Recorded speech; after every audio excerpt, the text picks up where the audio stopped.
de las razones por las cuales es muy importante que aprendamos a educar a nuestros hijos y a no consentirlos es que un niño consentido va a tener problemas importantes de adaptación en la escuela. La adaptación es lo que nos permite ser aceptados por otros. Porque la adaptación requiere que cedamos, que sepamos compartir con otros, que aprendamos a ceder y a leer las señales de un contexto para saber cómo comportarnos. Saber que a veces las cosas van a poder ser como a mí me gustan, pero que a veces voy a tener también que hacer cosas como a los demás les gustan.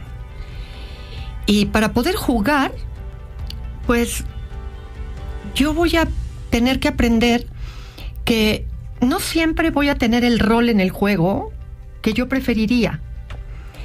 Y que en ese contexto, si a mí me gusta ser siempre el que pone la regla, pues los demás me van a mandar por ahí. Porque a veces voy a tener que jugar en base a la regla de otra persona, pero a veces vamos a tener que poder acomodarnos, a veces voy a poder yo decir, bueno, pero entonces hagamos tal. Y los demás se van a ir ajustando. Voy a tener a veces que prestar lo mío, a veces me van a prestar lo de los demás. Voy a tener que saber trabajar en equipo. Voy a tener que esperar turno. Pero si quiero o vengo acostumbrado de una casa en donde siempre se me deja primero, siempre se me deja ganar, siempre soy el que obtengo lo que quiero, claramente en la escuela voy a tener problema con los demás. La adaptación permite satisfacer nuestras necesidades de pertenencia gracias a todas estas cosas.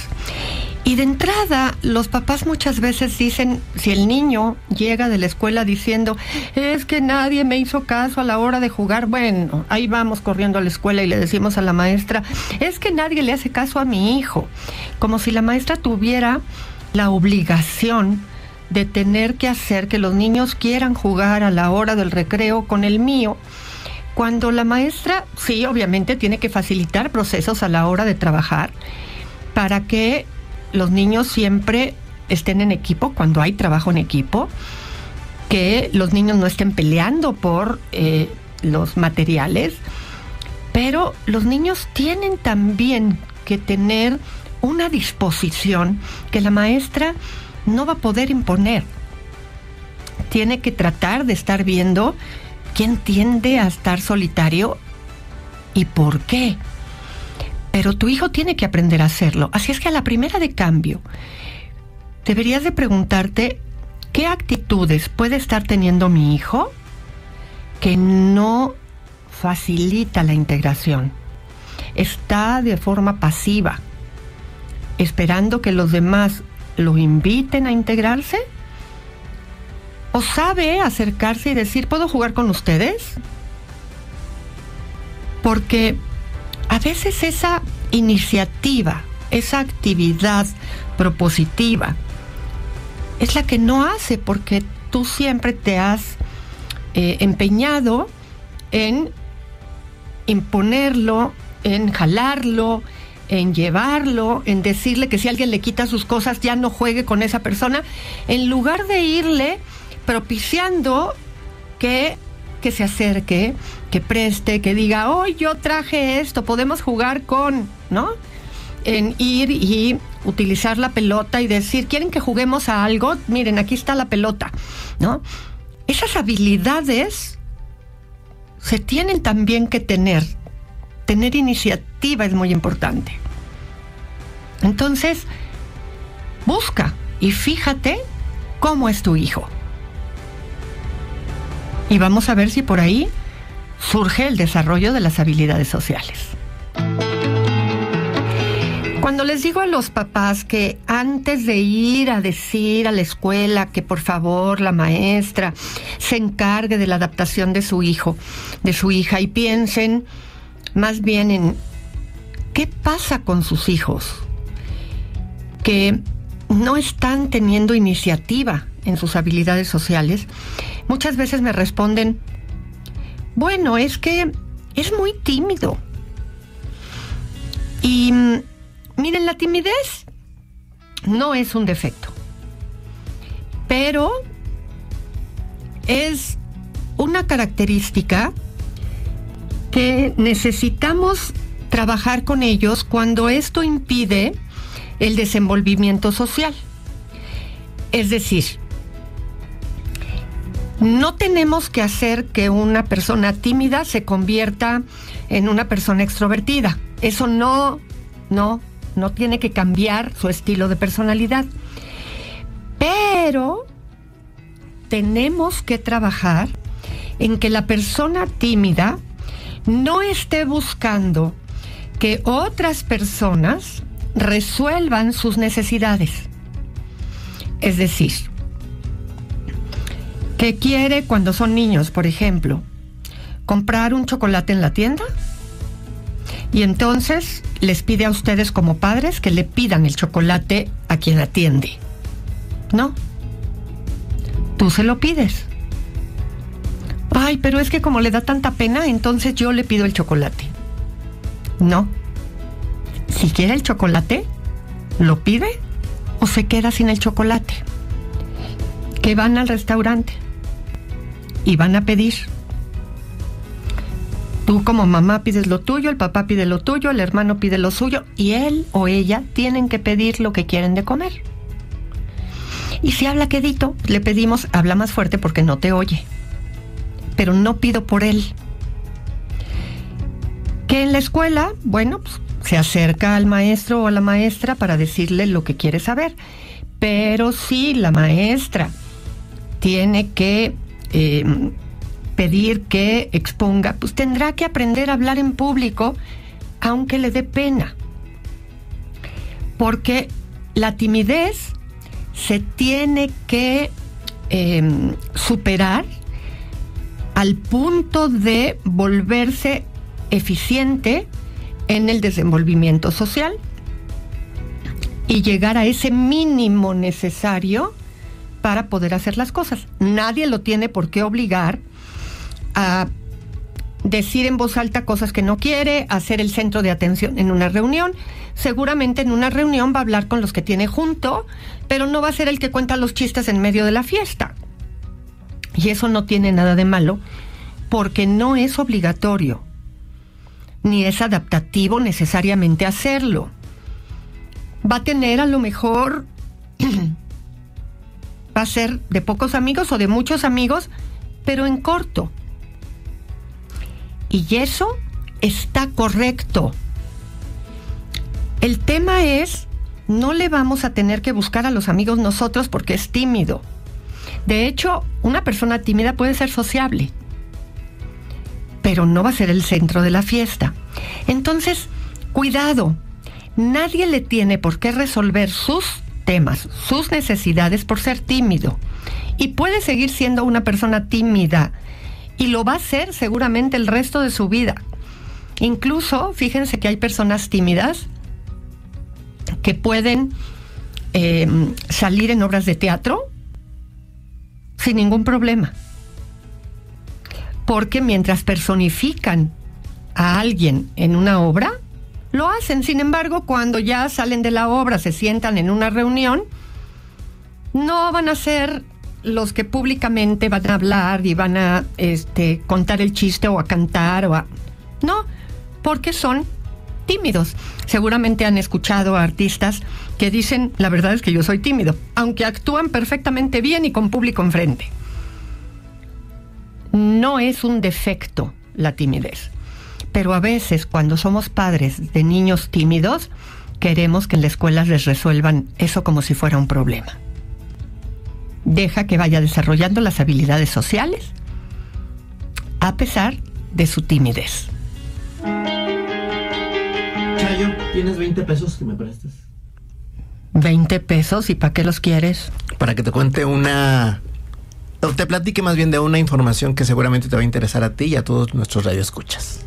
Oye, ¿ya cobras por dar la información? Pues es que imagínate, 20 pesos es lo que cuesta el boleto para la exposición Infancias en Silencio. ¿En serio? 20 pesos todo el mes de septiembre. Ay, bueno, ya escucharon que aquí está Edgar, nuestro compañero aquí de Joya. Ay, Edgar, pues es una super oportunidad para ir. Así es, una súper oportunidad todo este mes de septiembre y sobre todo porque pues los pequeños ya regresaron a las clases. Claro. Los pequeños y los adolescentes, y es que sin ánimo de alarmar, Chayo, hay que prevenir y abrir esta conversación. ¿Qué pasa cuando el papá o la mamá cree que todo está bien con su hijo, con su hija en la escuela? Sin embargo, hay ciertos focos que demuestran alerta en que pues no les hemos prestado la atención adecuada, y vamos a platicar de esta exposición que es Infancias en Silencio, que está en el Museo de Memoria y Tolerancia. Es una iniciativa de Fundación Freedom para visibilizar la violencia sexual infantil en México.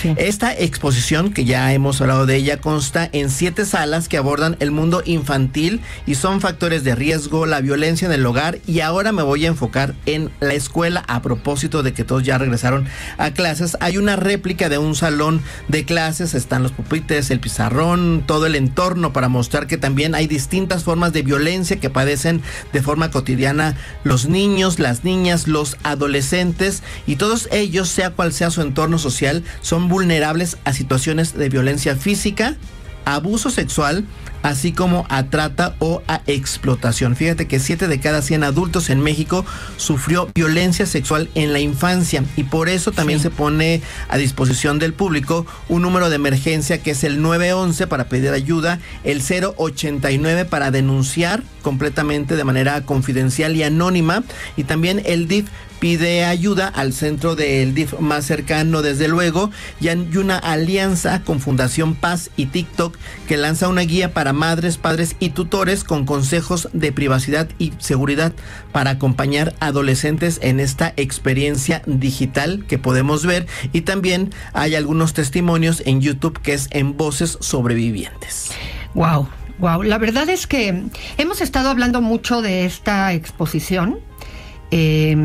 Quienes estuvieron escuchándonos incluso desde antes de las vacaciones, y en las vacaciones estuvimos haciendo mucha alusión a esto, porque de verdad es una exposición que vale la pena ir a verla, porque está muy bien montada, y como bien decías, de todas estas salas hay una sala que es justo de la escuela. Justo de la escuela, porque pues todos los ambientes, todos los que existen, todos en los que nos desenvolvemos, pueden ser lugares donde hay abusos. Y la escuela, hay que estar presentes con nuestros hijos, hay que escuchar a nuestros hijos, y sobre todo hay que estar atentos, ¿no? a los cambios que de repente los niños dan, ¿no? ¿Cuál fue tu experiencia cuando viste esta sala? ¿Qué te produjo? Es impactante. Todas, en específico también ahora en este caso el que es la escuela, porque bueno, pues ves todo este entorno de lo que está pasando, y que muchas veces los papás dicen, no pasa nada, responde con un golpe o pues con alguna otro estímulo. Sin embargo, no ponen atención a lo que está pasando con los pequeños, que son los primeros indicios de que algo está mal. Totalmente. Y el tema de primero creerles cuando ya lo llegan a decir, pero también ¿qué cambios presenta tu hijo? ¿No? Porque normalmente, y lo común es que los niños quieran a sus maestros, es como la siguiente figura, además de los padres, de los abuelos, además de las personas con las que ellos suelen estar.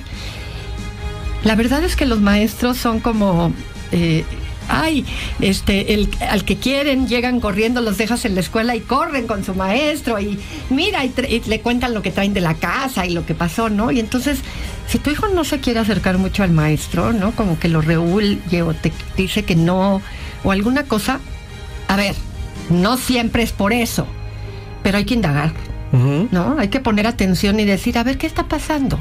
¿No? Incluso hablar con el maestro y ver si ha notado los mismos cambios que tú y demás. Pero siempre hay que indagar, siempre hay que estar cerca para saber qué es lo que pasa. A veces los niños muestran sobre todo un cambio repentino el niño que es muy alegre, que es muy platicador, que te canta, que en fin, te enseña todo lo que en la escuela le sucede, y de pronto no quiere saber nada, ¿no? Llora, pasa en las noches con pesadillas, cambió el carácter por completo. Ojo, porque hay niños tranquilos, tímidos, que en general no son muy platicadores, y entonces no empieces con cosas en tu cabeza. Tiene que haber un cambio radical en el niño, pero todas las instancias, y ahora que entra a la escuela y que entraron a la escuela, pues hay que estar bien atentos. Y que hay violencia física y verbal también. Totalmente. No solamente por parte de los adultos, sino también por parte de los mismos compañeritos. Sin duda, sin duda. Fíjate a qué juega tu hijo, y cuando juega a la escuela, qué cosas está replicando, ¿no? Porque eso es parte de todo este tema. Repite los números a donde se puede uno comunicar o reportar, porfa. Es el 911. Sí. Está el 089, en donde es tu denuncia completamente confidencial y anónima. Y también, bueno, pues se pueden acercar al DIF más cercano. Perfecto. Pues muchas gracias, Edgar, y seguiremos todos los meses platicando de las diferentes salas. Pero bueno, la promoción, otra vez, la promoción 20 de pesos mes. todo el mes de septiembre en el Museo Memoria y Tolerancia. Sí. Esta exposición que es Infancias en Silencio. En silencio. Con respecto al abuso y al acoso de profesores, yo tuve que ir al examen extraordinario con mi hija, ya que según el maestro, quería que fuera a su oficina para ver cómo pasaba la materia. Y eso fue ya a nivel universitario. Yo soy papá y fui con mi hija para cuidarla de ese profesor. Gracias a su inteligencia logró pasar esa materia. Es terrible lo que puede estar pasando siempre con los chicos, con los niños, con los adolescentes, porque hay que estar atentos, hay que darles herramientas, hay que tener esa buena comunicación como la que tú tienes con tu hija para saber que no caigan nunca en esas trampas, que nunca un maestro se tiene que quedar a solas con un alumno, que nunca tienen que poner o sugerir de alguna manera que una calificación tiene que estar sujeta a que ellos colaboren en relación a una circunstancia de este tipo, porque hay autoridad, porque no hay equidad, no hay igualdad entre las partes. Alguien tiene el sartén por el mango frente a la otra persona. Y en ese contexto es pues desafortunado que pasen este tipo de situaciones. Y qué bueno que lo hiciste. Hubiera sido importante reportar ante la dirección de la universidad esto, porque no debe de suceder, no debe de haber estos tratos de esta manera. Y desafortunadamente suceden en todos los contextos. Y hay que dar herramientas, desde los pequeñitos, a los que hay que decirles que tienen que cuidarse, que tienen que hablarlo, que tienen que decirlo, y estar pendientes, porque a veces lo dicen a través de su comportamiento, y nosotros tenemos que estar echando mucho ojo de qué es lo que pasa. Así es que gracias por compartir esta experiencia y por haberlo pues hecho de la mejor manera, acompañando a tu hija ante esta circunstancia. Estoy molesta con mi hijo por saber que él ingirió droga y pues me enojé con él. Ahora no viene a casa, aunque me duele, pero él debe saber que es la consecuencia de sus actos. ¿Crees que hice bien, Chayo? Mi hijo tiene un niño de 2 años y él tiene 29. Mira, creo que esas cosas se tienen que evaluar o contemplar en un contexto más amplio. Porque si en general tu hijo es una persona responsable, que ve por su pequeño, no sé si tiene a la pareja o no, pero que es trabajador, que ha cumplido un hecho aislado, no tiene por qué ser algo que lleve a un conflicto de este tamaño. Yo creo que necesitas considerar muchas cosas. ¿Qué pasó en esa ocasión? ¿Cómo se lo planteaste? ¿Qué pasó? Por supuesto, no es ninguna gracia, pero es un adulto. No sé tampoco si el niño vive contigo, si él y el nieto viven contigo. ¿Cuál es la circunstancia?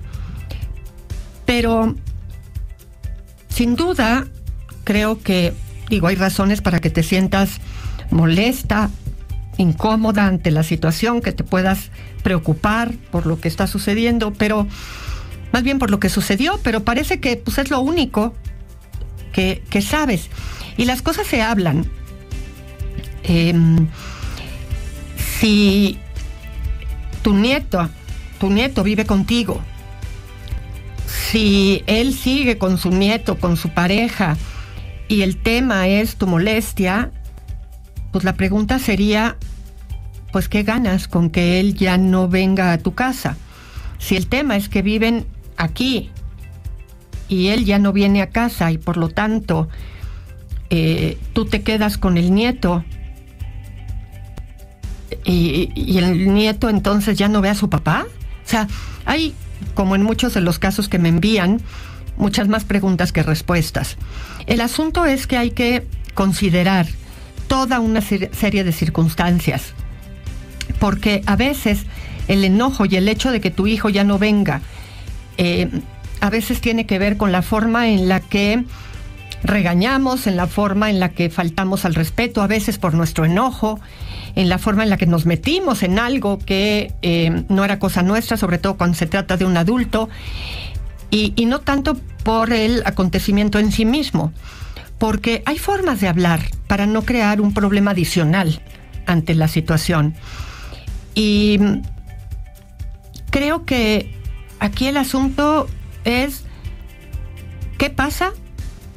Yo te sugeriría que hables con él y le digas, a ver, a lo mejor no fueron los modos, me preocupé, me enojé, me asusté, tienes un hijo y quisiera un poco arreglar las cosas contigo. Creo que lo peor que le puede pasar a alguien que está en una circunstancia de estas es, aparte de todo, tener un problema adicional, cuando en realidad el tema es que a lo mejor requiere apoyo y está dispuesto a tenerlo, pero no está dispuesto a tener, además de lo que está viviendo, una mamá que lo regaña, lo agrede, le retira la opción de poder venir a la casa, y pues en este momento él tiene que resolver otras circunstancias. Entonces, yo creo que hay que bajarle un poco y hay que ver en qué condiciones y bajo qué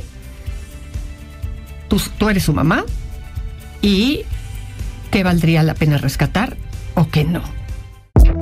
Audiocentro.